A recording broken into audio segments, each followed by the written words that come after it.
Hello everyone, this is Nicholas Acosta and welcome to another video. Today I am going to talk about one of the best resources out there if you are blind or low vision.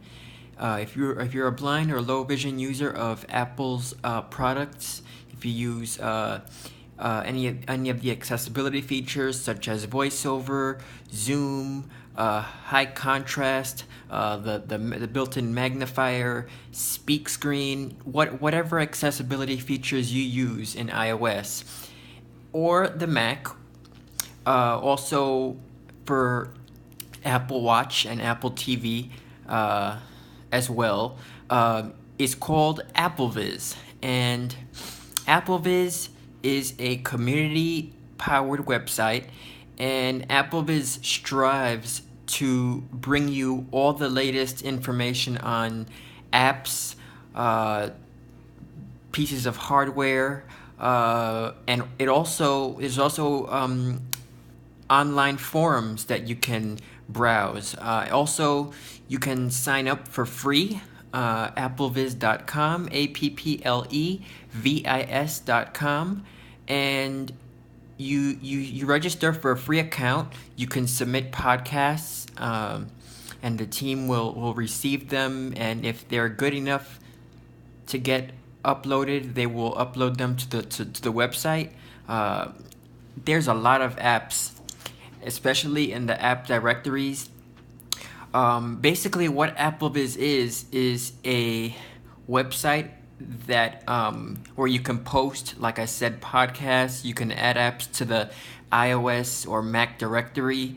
Also, they have an Apple Watch and Apple TV directory, and you can actually you can do quite a bit on the site. If you go on the homepage, there's a getting started section for people who just got their first iDevice, such as an iPhone or an iPad or the iPod Touch.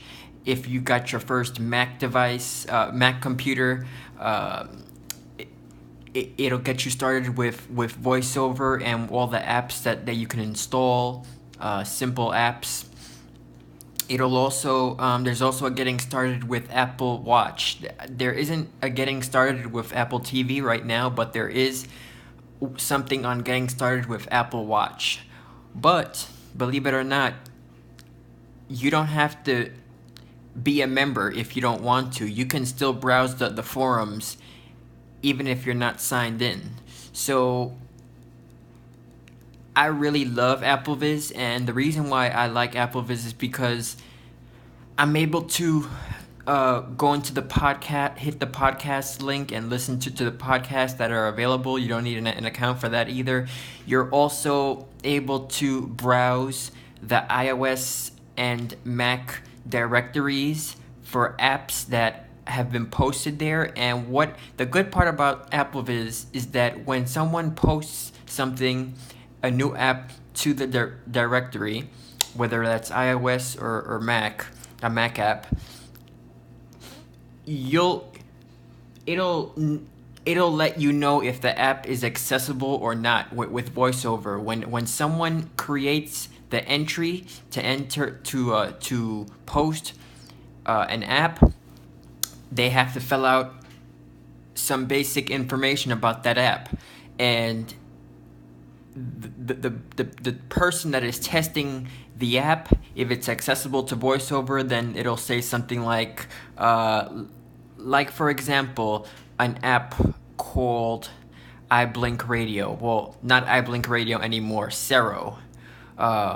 Sero is an app that was created by Serotech for iOS and Mac devices. And so let's say someone posted something, and Sero is in the iOS directory of AppleVis, but let's say you run across it. It tells you the category. There are different categories to put apps, and if Sero is in the music category, for example, you'll get a description of the app.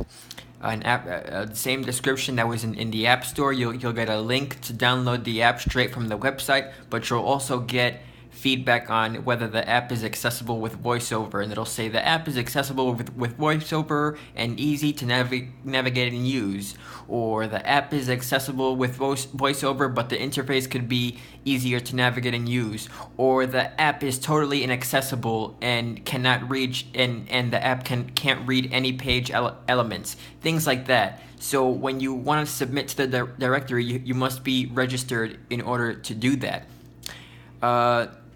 AppleVis has over 500 podcasts to choose from, and anytime a new operating system comes out, like a new version of iOS 11, macOS, or Apple Watch, or even the Apple TV, they will update you on everything that is new in these operating systems. As far as app development is concerned, there is a forum for people who want to become app developers, where other developers can go and post to those forums. And if you want to become a developer, you can talk to other people that are interested, or other developers. Of course, there are also resources on the website if you are an app developer on making your apps accessible with VoiceOver, and it'll link you to the Apple developer website. Or you can go on there to learn how to develop apps by visiting the Apple developer website from the AppleVis website. They have links to everything on there.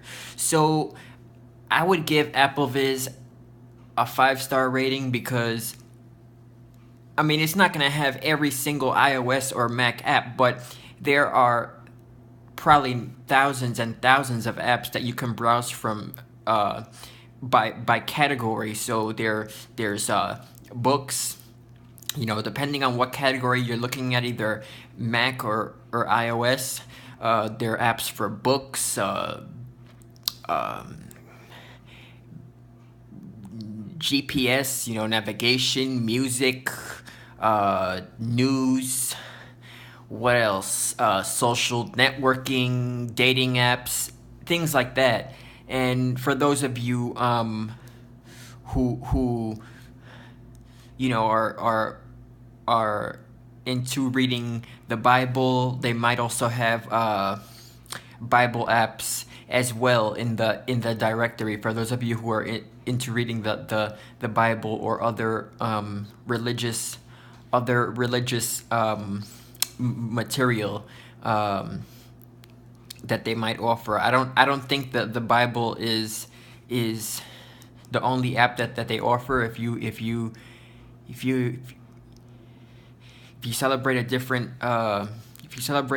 religion, then your app might be in there as well. But I know that there are a few Bible apps that are on AppleVis that users have recommended to other users on the forums, and so they have Bible apps for iOS that have been mentioned. So yeah, I mean, if you want to know what apps are on there, I would just advise you to check out applevis.com, applevis.com, and whatever like I said, whatever app you want is there. And that's it.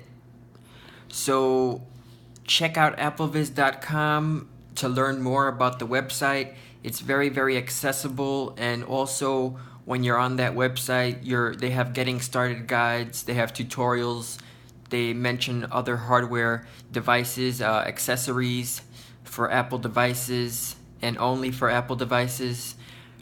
What else they have? They have they have so much that it's unbelievable. So just look at the website, and I hope to catch you in another video. Thank you.